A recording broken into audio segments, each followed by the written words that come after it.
안녕하세요. 스마트워크 위원회 연구원이신 당신을 위한 시간입니다.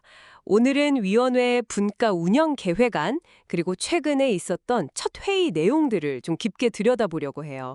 자산 매핑, 협업 툴, 또 홍보 데이터 분과, 오디오 내용을 바탕으로요. 앞으로 위원회가 어떻게 나아갈지, 또 어떤 아이디어들이 나왔는지 같이 한번 짚어보겠습니다. 네, 반갑습니다. 2025년 위원회가 이제 단순 논의에서 좀 벗어나서요. 분과별로 실제 실행하고 성과를 내는 쪽으로 그렇게 전환하는 중요한 시점이죠. 오늘 저희가 다룰 내용들이 아마 연구원님들의 연구활동이나 위원회 전체 방향 설정에도 꽤 유용한 그런 통찰을 줄 수 있을 겁니다. 각 분과가 어떤 목표를 세웠는지 또 기술을 어떻게 쓰려고 하는지 한번 보시죠. 좋습니다. 그럼 첫 분과 자산 매핑부터 시작해 볼까요? 핵심 키워드가 개인 맞춤형 자산 매핑이던데요. 이게 그냥 지도에 점 찍는 거랑은 좀 다른 거죠. 아, 네, 맞습니다. 핵심은 그 개인의 실제 생활 반경, 그리고 필요에 딱 맞춰서요.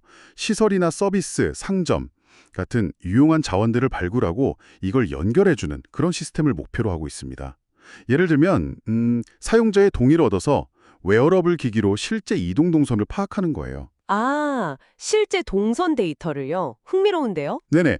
그래서 그걸 기반으로 뭐 자주 가는 길목에 있는 카페 정보를 준다거나 아니면 걷기 운동하는 경로 주변 상점을 연결해 준다거나 이런 아이디어들이 나왔죠. 단순히 정보만 나열하는 게 아니라 진짜 생활에 도움이 되도록 연결하는 거군요. AI 활용 얘기도 좀 있었던 것 같은데요. 네, 있었습니다. 가령 이용자의 데이터 변화, 뭐 체중 같은 거요. 이런 걸 이제 클로우드 같은 AI로 시각화해서 상담 자료로 쓴다거나 아니면 또 앱시트라고 코딩 없이 앱 만드는 툴인데 이거랑 연동해서 개인별 맞춤 앱처럼 정보를 제공하는 방안도 논의됐고요. 이용자가 직접 방문 장소를 기록하고 평가하는 그런 참여형 방식까지도 고려하고 있습니다. 와, 정말 개인화 수준이 높네요. 물론 기술적, 윤리적 과제는 좀 남아 있겠지만 방향 자체는 굉장히 명확해 보입니다. 사용자 중심으로 가겠다는 거네요. 맞습니다.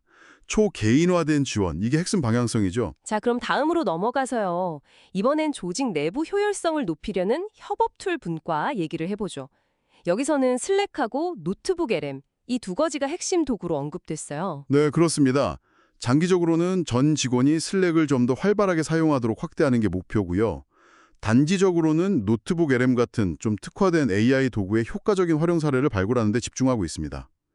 슬랙의 강점으로는 일단 구글 워크스페이스랑 연동이 잘 된다는 점, 그리고 최대 50명까지 시간 제한 없이 음성이나 영상회의, 허들이 가능하다는 점, 그리고 음성 파일을 자동으로 텍스트로 바꿔주는 기능도 꽤 유용하게 언급됐습니다. 특히 그 검색 가능한 기록, 이 부분이 중요하다고 강조됐던 것 같아요. 우리가 흔히 쓰는 카카오톡이랑 비교하면 어떤 차이가 있는 걸까요? 네. 바로 그 점인데요. 슬랙은 모든 대화나 파일이 채널별로 딱 기록이 남고 나중에 검색하기가 아주 용이해요. 그러니까 정보가 그냥 사라지지 않고 조직의 자산으로 차곡차곡 쌓이는 거죠. 이게 업무 연속성이나 정보 관리 측면에서 보면 굉장히 큰 가치가 있다고 평가됐습니다. 그렇군요. 정보 자산화, 중요한 포인트네요. 그럼 노트북 LM은요? 이건 어떤 특징이 있는 거죠? 네, 노트북 LM은 구글에서 만든 AI인데요. 가장 큰 특징은 사용자가 딱 지정해준 자료, 예를 들어 PDF 파일이나 웹사이트 주소, 뭐 유튜브 링크 같은 거요. 그 범위 안에서만 답변을 생성한다는 겁니다. 그래서 일반적인 챗봇에서 가끔 보이는 그럴듯하지만 사실이 아닌 정보, 소위 환각, 오류가 거의 없다는 게 핵심이에요. 아, 그럼 정확성이 아주 중요한 업무, 예를 들어 내부 규정이나 매뉴얼 같은 걸 다룰 때 특히 유용하겠네요. 정확합니다. 네. 방대한 내부 규정집이나 매뉴얼을 노트북 LM에 학습시켜 놓으면요. 직원들이 궁금한 걸 물어봤을 때 AI가 정확하게 답변해주는 FAQ 챗봇 같은 걸 만들 수 있죠. 아니면 아주 긴 회의록이나 연구 자료를 요약하거나 분석하는 데도 쓸 수 있고요. 실제로 자료 기반으로 오디오 브리핑을 만들어주는 기능도 시연됐었습니다. 뭐 예를 들면 복잡한 인사 규정 같은 거요. 담당자한테 일일이 물어보지 않아도 AI가 딱 정확한 답을 찾아주는 거죠. 와, 정말 업무 효율성이 높아지겠는데요. 자, 그럼 마지막으로 홍보 및 데이터 분석 분과 이야기를 해보죠. 여기서는 위원님들 사업 홍보 콘텐츠 제작을 지원하고 또 데이터 기반 분석을 확산하는 게 목표였다고요? 네, 맞습니다. 회의 때 들어보니까 많은 위원님들이 이제 프로그램 참여자 모집에 좀 어려움을 겪고 계시거나 아니면 내가 하는 홍보 활동이 진짜 효과가 있나? 이런 걸 좀 측정하고 싶어하는 그런 필요성을 많이 느끼고 계시더라고요. 그래서 논의의 핵심은 효과적인 홍보를 하려면 일단 그러니까 좋은 콘텐츠가 기본이 되어야 한다. 이 점이 강조됐습니다. 컨텐츠가 중요하다. 네. 기존에 있는 자료들 있잖아요. 회의록이라든지 결과 보고서 같은 거. 이런 걸 그냥 묵혀두기 말고 챗 GPT나 아까 말씀드린 노트북LM 같은 AI 도구를 활용해서 블로그 게시물이나 카드 뉴스처럼 다양한 형태로 가공하자는 거죠. 아, 기존 자료를 재활용하는 거군요. 플랫폼별로 접근 방식도 좀 다르게 가져가야 한다는 얘기도 나왔다면서요? 네, 그것도 중요한 포인트였습니다. 예를 들어서 네이버 블로그는 아무래도 검색에 잘 걸리니까 정보성 콘텐츠에 유리하고요. 카카오톡 채널은 기존 이용자들한테 직접 메시지를 보낼 수 있으니 공지나 소식 전달해 줬겠죠. 또 당근 같은 경우는 특정 지역 주민들 대상으로 할 때 아주 효과적일 수 있고요.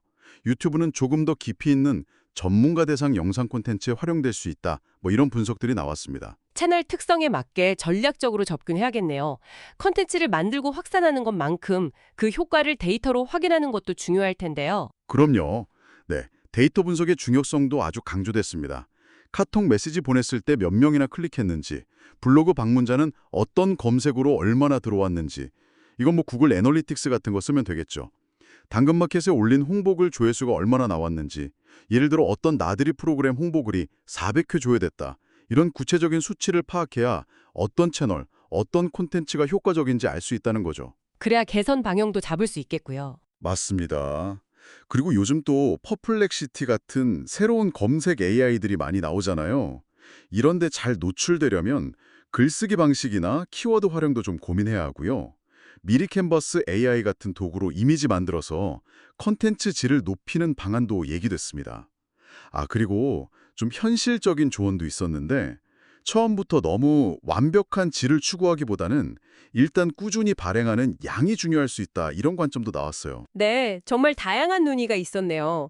오늘 세 분과의 첫 회의 내용을 쭉 종합해 보니까 크게 두 가지 방향성이 보이는 것 같아요.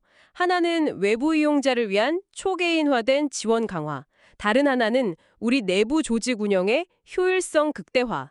이 두 축을 중심으로 다양한 기술들을 접목하려는 시도가 엿보입니다. 네, 정확히 보셨습니다. 하나는 서비스를 받는 이용자를 향하고 다른 하나는 서비스를 제공하는 우리 내부를 향하지만 결국은 기술을 활용해서 더 스마트하게 일하고 더 잘 지원하자는 공통된 목표를 가지고 이제 막 움직이기 시작한 거죠. 네, 오늘 저희가 함께 살펴본 이 내용들이 스마트워크 위원회 연구원이신 당신의 업무, 그리고 앞으로의 연구 방향 설정에 뭔가 좀 신선한 자극이나 아이디어를 드렸기를 바랍니다. 마지막으로 이런 질문을 한번 던져보고 싶네요. 오늘 논의된 이런 분과별 기술 활용 방안들을 바탕으로 해서요. 우리 스마트워크 위원회가 조직 전체의 디지털 전환을 성공적으로 이끌어가려면 앞으로 어떤 좀 더 통합적인 연구나 지원에 집중해야 할지 당신 스스로 한번 고민해 보시면 어떨까요?